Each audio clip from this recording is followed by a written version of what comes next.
Here we are, part 2 of my 4-day series on each positional running back rankings for the 2026 fantasy football season along with its tiers. These will be my top 40 running backs, and we're going to be starting off with at number 40 being Ja'Cory Krosky-Merritt. I don't think Ja'Cory Krosky-Merritt is a very good running back at all. He's going to be in a 3-way split back committee along with Rachaad White and Kaytron Allen. And now that Washington has lost Laramie Tunsil, their best offensive lineman, that is detrimental to the Washington Commanders running back committee. Then next up, I've got Jonathan Brooks. Brooks does have upside this year, but he is coming off 2 ACL tears, and not to mention he is going to split carries with Chuba Hubbard. And honestly, I have no idea where to predict where Jonathan Brooks is going to finish, so I think putting him here is probably the safest bet. Then number 38, I got Kenneth Gainwell. I do think Gainwell is going to be a bit of a thorn into Bucky Irving's side, but at the end of the day, Gainwell is going to be just a pass catching back in this offense and maybe the third down guy. Bucky Irving is still going to be the main back on a good offense, and I'm not too worried about that personally. Then after Kenneth Gainwell, I've got RJ Harvey. RJ Harvey is not a good running back, and now that J.K. Dobbins is going to be out for some time with a soft tissue injury, because originally Dobbins was going to be on this list, Jonah Coleman's value has skyrocketed for me, but it's not enough for him to make the list. However, the rankings between Jonah Coleman and RJ Harvey are really close. But at the end of the day, I decided to go with Harvey over Coleman because Coleman's just going to be the downhill rusher, and Harvey is going to actually be the pass catching back in the offense. Then starting off at the F tier, we've got one of my running back sleepers in Alvin Kamara. If you've watched my running back busts video, I told you specifically not to draft Travis Etienne in the 3rd round and into the 4th round because of the fact that Kamara is going to steal significant volume from him. On top of that, Kamara is by far the better pass catching running back, and he's had 2 stories of a career to sit on the bench. Then after Alvin Kamara, I've got Rico Dowdle. I'm staying away from the entire Steelers backfield, but I do believe that Jaylen Warren is going to be the main back in that offense. But at the end of the day, this is going to be one of the most vanilla, boring, and bland offenses, all thanks to a 40-something-year-old Aaron Rodgers, and there's no upside with taking any Steelers running back, so therefore I'm going to skip out on Rico Dowdle, and it's the same reason why I have Jaylen Warren up here right next to Dowdle. Then after Jaylen Warren, I have Tyler Algier. Algier is going to get significant volume in this Cardinals offense because he made a bitch fest after the draft because he said when he signed with Arizona, he wanted to be the RB1 in the offense, and I know especially a rookie coach in Mike LaFleur is going to bend the knee because he's not trying to lose the locker room right in his first year of his tenure. But as far as the main pass catching back, obviously that is going to be Jeremiah Love and should be the main running back in the offense. But if Algier were to steal volume from Jeremiah Love as long as some touchdowns, don't be surprised by that, guys. And then to round out this final tier, and it's going to be a controversial one, I've got Travion Henderson. First off, I got to state the obvious. Mike Vrabel and Josh McDaniels simply do not like this guy. They don't like Henderson because he's not a good pass blocker. And with the recent things that have been happening at training camp, Henderson has still struggled there. So Ramondre Stevenson's going to still get all the high leverage carries. Plus, on top of that, the Patriots just made the Super Bowl and now added AJ Brown and Romeo Doubs. This team is clearly in win now mode, and they're not trying to change their offensive philosophy to please Travion Henderson. It pains me because I do feel like that Henderson's talent is being wasted there, but nonetheless, I don't make the rules here. And starting off the E tier at number 31, I've got Kyle Monangai. Monangai is going to be the clear backup running back behind Swift and is going to be in a committee with Swift. On top of that, Ben Johnson is his coach, plus Swift has an extensive injury history, and if DeAndre Swift does go down, it makes Kyle Monangai one of the best values in fantasy football. Kind of similar as my next running back at number 30, I have Blake Corum. Now, the difference between Monangai and Corum is that Corum is going to get more high leverage carries than Kyle Monangai, as the Rams are one of the least explosive offenses in all football 2 years ago, and then the second Blake Corum started to get volume, the Rams became one of the 10 best explosive running offenses in the league, and it's no coincidence why Kyren Williams' snap share dropped drastically as the second Blake Corum started performing for the Rams. Despite Corum being in the E tier, I've actually drafted him on a lot of my teams because, as I've stated earlier, if Kyren Williams were to go down with an injury, Corum is going to be one of the best values you can get in fantasy football, and honestly, Corum could be one of the best running backs in fantasy football. Then at number 29, I've got Jordan Mason. While Mason is going to split carries with Aaron Jones, I still believe Mason is by far the best running back in this Vikings backfield, and plus with the news coming out recently that Aaron Jones's volume is going to be reduced, this only helps Jordan Mason. Now we're moving on to the D tier, and at number 28, I've got Tony Pollard. Pollard is a safe running back, and he is what he is. He's a guy who's going to get you 230 carries, over 1,000 yards, and like a few touchdowns. And I really don't expect much to change this season for him. Next up, I have Chuba Hubbard. For all the fantasy football analysts that are propping up Jonathan Brooks, at the end of the day, the Carolina Panthers paid Chuba Hubbard the big bucks. So at the end of the day, as much as we're rooting for Jonathan Brooks to succeed, Hubbard is still going to be the main back in this backfield. backfield. Granted, Hubbard was pretty useless towards the end of the season, so there is a chance that Hubbard could very well still be useless this year. And I do have 0 shares of Chuba Hubbard in any of my leagues for this exact reason. Then after Chuba Hubbard at number 26, I've got DeAndre Swift. The thing about Swift is, yes, he is a highly efficient runner, but a lot of that has to do with Ben Johnson. And on top of that, DeAndre Swift does have an extensive injury history. And like I said with Kyle Monangai, if he goes down with an injury, Monangai can easily replace him. Plus, Swift is in the final year of his contract. He's turning 28 years old this year. And the last time Ben Johnson had the opportunity to replace Swift, he did so in drafting Jahmyr Gibbs. And I also think after this season, Swift is not going to be a Chicago Bear. And now we're starting to get into the running backs that I'm going to highly consider from this point forward. And at number 25, I've got Jadarian Price. At least for the first half of the season, I expect Jadarian Price to be the every down, maybe even possible workhorse running back. Maybe George Halani will steal a couple of carries, but in general, Price is going to be the main guy. But my concern is in the second half of the season, I do expect Zach Charbonnet to come back and steal a lot of volume from him. And I think the Seahawks are going to treat Jadarian Price like he's Kenneth Walker. And then to round out this tier, I have Ramondre Stevenson. As I stated with Travion Henderson earlier, I expect Stevenson to become the main back of this offense. But now with AJ Brown and Romeo Doubs coming into the picture, I do expect some of Stevenson's passing volume to be reduced. And overall, the Patriots operate as a pass-first offense.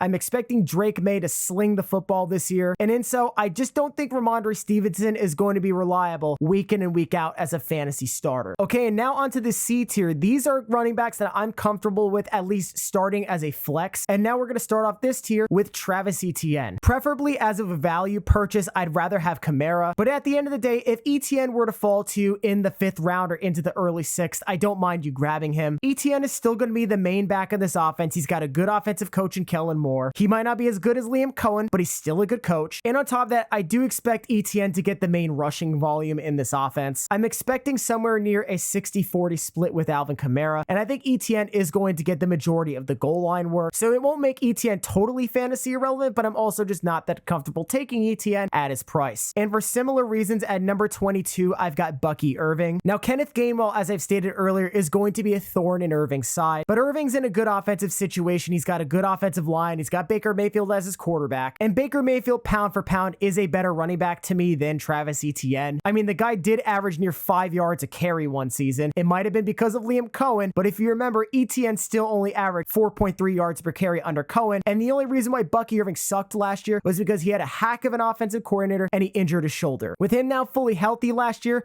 I expect Irving to return somewhat to form this year. Then at number 21, I've got Jeremiah Love. Now, we all know how talented of a running back Jeremiah Love is. This really is not meant to be a diss towards Jeremiah Love that I have him in the C tier, but the problem with Jeremiah Love is he is going to be misutilized this year, as all rookie running backs have been doing since 2019. This situation is going to be Arthur Smith and Bijan Robinson all over again, because Algier is simply too good of a running back to sit. And a lot of times what head coaches will do with their star rookie running back is to ease them into the offense because they want them to learn it. Now, I understand Mike LaFleur does come from the Sean McVay tree. However, I just can't trust a rookie coach to manage this running back situation properly, because everybody knows Jeremiah Love will be the de facto workhorse from day one if the Cardinals want to win as many games as possible. But simply, it's the Arizona Cardinals. They're one of the most dysfunctional organizations in the NFL, and Mike LaFleur is simply not going to do that. Next up at number 20, I've got Josh Jacobs. Now, I think from what it looks like, Josh Jacobs is going to play this year, but even still, I just don't really like Jacobs all that much. Jacobs has taken a ton of carries throughout his entire career. He is now 28 years old, coming off a very serious injury. And on top of that, I also stated earlier, I just don't think the Packers are going to be a very good team this year. And I think they're going to be down in so many games that Jordan Love is going to be airing the ball out more this year than he was 2 years ago. This Packers team is a far cry from what it once was. And I just think in the 3rd round, Josh Jacobs is way too expensive. But next up, I believe I have a much safer running back in David Montgomery. Montgomery is not going to average a lot of yards per carry, but he is going to be a touchdown machine. He's now once again the lead running back in his offense, the first time since he was a Chicago Bear. And David Montgomery, at one point when he was the lead running back in his offense, was the running back number 4 overall, and I believe it was back in 2021. Granted, Montgomery is 29 years old, and Woody Marks is going to steal maybe some 3rd down volume from Montgomery, but overall, the Texans improved their offensive line. Hopefully that leads to CJ Stroud being a halfway decent quarterback for once, and that opens up some holes for Montgomery and make him at least a somewhat productive runner. I think Montgomery is going to be a solid flex this year. And this next one is definitely going to make a lot of people mad. It's going to be Kenneth Walker. Kenneth Walker is a guy who I have mentioned in my running back busts video. If you've seen it, I've stated that Kenneth Walker, when he gets the workhorse role, has a history of gassing out, and I expect more of the same of that in Kansas City. On top of that, Kenneth Walker is one of the most non-contact, injury-prone running backs to exist in this NFL. And I know people are going to say, the Chiefs at Patrick Mahomes, it is going to be an explosive offense, and that is such a casual take. Mahomes has not been able to hit deep passes because of how dog shit his weapons are, which is going to force Andy Reid's hand into making Kenneth Walker a focal point of the Chiefs offense, which will ultimately lead to his demise. All right, and now starting off at the B tier, and at number 17, I've got Quinshon Judkins. Judkins is going to be the workhorse back in his offense. I'm not all that concerned about Dylan Sampson, as Judkins can catch passes too. If there really only is one minor concern I have with Judkins, well, it's actually really two, are the fact that the Browns are such a horrible offensive team that there's a chance that teams could stack the box on Judkins. And on top of that, I do believe the Browns are going to be one of, if not the worst team in the entire NFL this year. And with next year's quarterback class being so stacked, I expect maybe exploring the possibility of sitting Judkins for the fantasy playoffs. But at the end of the day, the Browns do have the easiest schedule in the league, so I think taking the swing on Judkins is more than fine. Next up at number 16, I've got Breece Hall. And again, kind of similar to Jeremiah Love, the problem with Breece Hall is not Breece Hall, but it's the Jets. Granted, I do have Breece Hall in the B tier because Geno Smith does like throwing passes to his running backs, and therefore Hall is going to catch a bunch of them. But even still, the Jets are such a dysfunctional franchise. I mean, they had the opportunity to go after a young, innovative offensive head coach or a established veteran has won Super Bowls like John Harbaugh, but instead they decided to stick with Aaron Glenn, and I expect Aaron Glenn is going to be fired at some point, which is going to lead to eventually them benching Geno Smith, and then you're going to see Cade Klubnik play football, and that is going to tank Breece Hall's value. Then next up, and I know this is going to be a very scorching hot take, but I've got Derrick Henry. Outside of 3 weeks last year, Derrick Henry really wasn't that great overall in fantasy, and on top of that, Todd Monken, the offensive coordinator of Baltimore, is now with Cleveland, and we have no idea who this Declan Doyle guy is who's going to replace him. Plus, on top of that, Derrick Henry is 32 years old, and like I've said earlier, especially in PPR,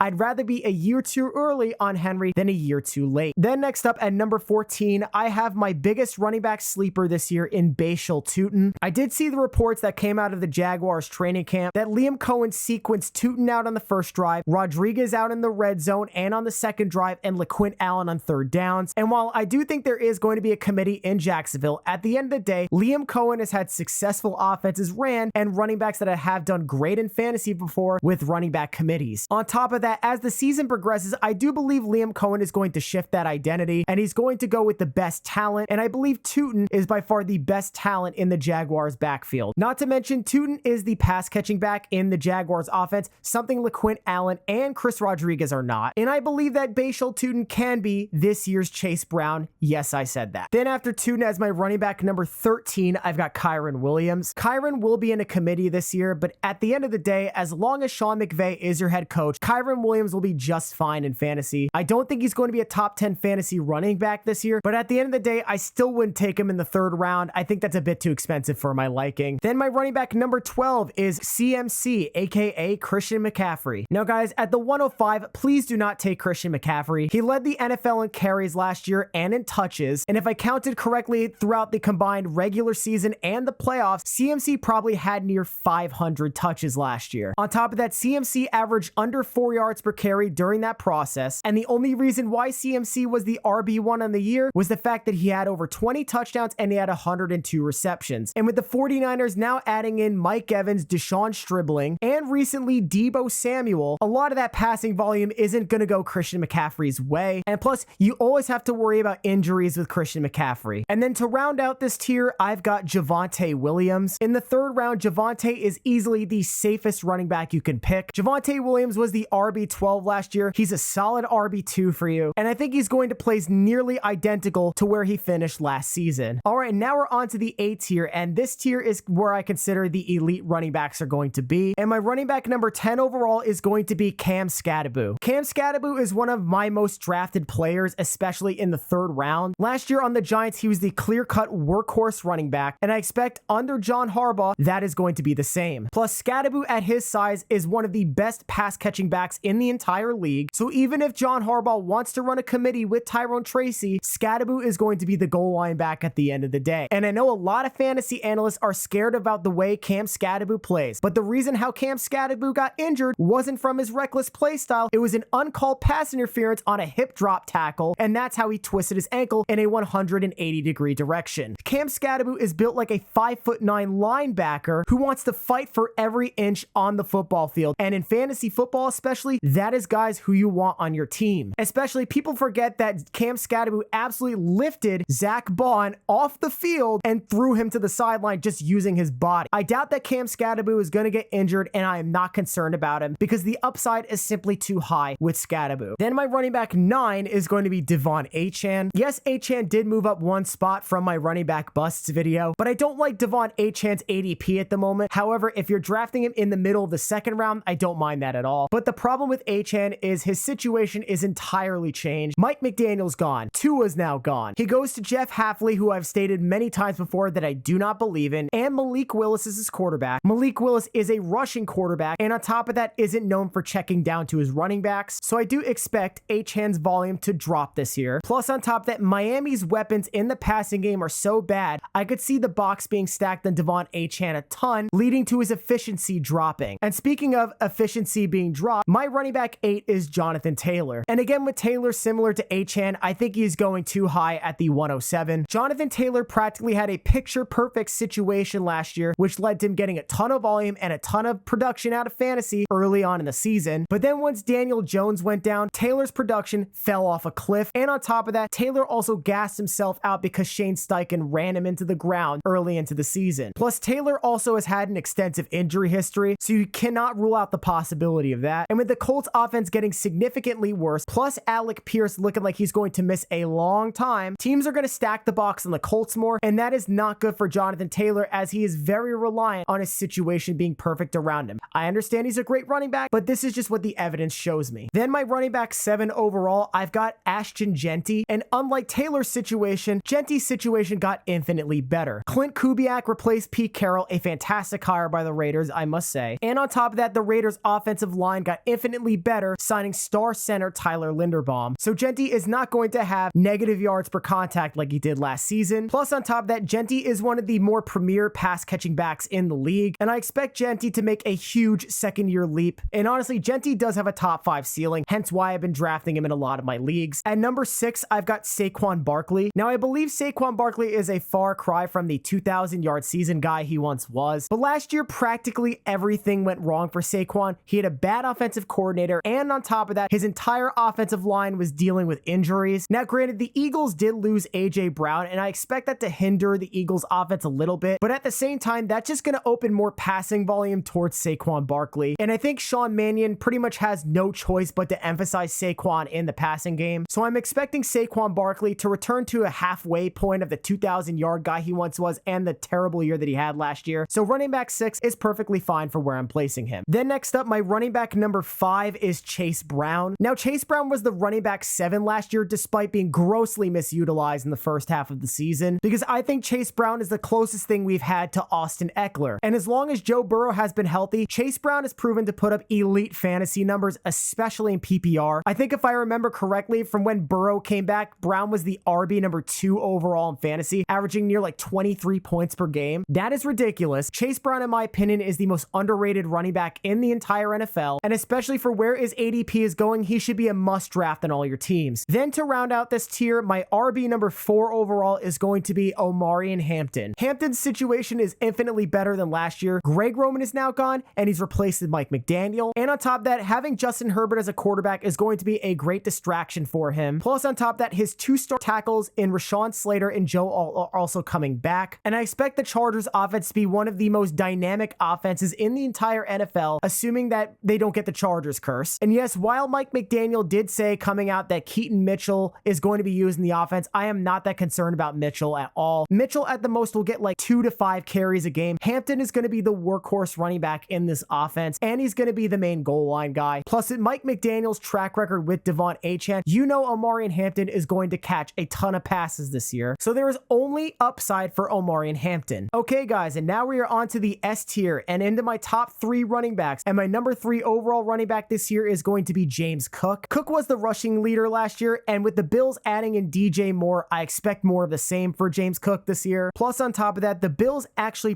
promoted Joe Brady to head coach, who was the OC of Buffalo last year. So at the end of the day, James Cook's situation hasn't changed, except they added in a better receiver. And while you could say James Cook's volume could dip a little bit, his efficiency should go up. And I predict that James Cook once again is going to be the rushing leader. And I predict this is only going to elevate James Cook into a top 3 fantasy running back. But my running back number 2, who I think is going to be slightly better than James Cook this year, is none other than Bijan Robinson. First off, I love the Kevin Stefanski hire for Cleveland. He did a great job with Quinshon Judkins last year. Plus, from what it looks like, Tua Tagovailoa is going to be the starting quarterback for this Atlanta Falcons team, which is only going to be immense help for Bijan Robinson. As Tua has such a noodle arm, all he can really do is check down to his running backs. But at the end of the day, Bijan Robinson is one of the 2 best running backs in football, no question about it. But of course, my running back 1 overall this year is going to be Jahmyr Gibbs. Gibbs is in a much better offensive situation, and his backup is Isaiah Pacheco. With Bijan Robinson, you could at least expect Brian Robinson to maybe steal a little volume from Bijan, but with Pacheco spraining his MCL, Gibbs now is the clear-cut workhorse running back in this Lions offense. On top of that, the Lions have one of the softest schedules in the league this year, so I could see a bunch of games where Jahmyr Gibbs runs for over 150 yards plus, and I think this will be the year that Jahmyr Gibbs eclipses 400 fantasy points. And I think there is a possibility that Jahmyr Gibbs could emulate a season of 2019 Christian McCaffrey. And that's my 2026 running back ranking and tier list. If any of you disagreed with this list, feel free to drop it in the comments and specify which ones, because I'd love to hear about it. But as always, thank you so much for watching, and if you like what you saw, feel free to like and subscribe to the channel, as it helps me a ton. And tomorrow I will see you for the top 40 wide receiver ranking and tier list. Peace out, everybody.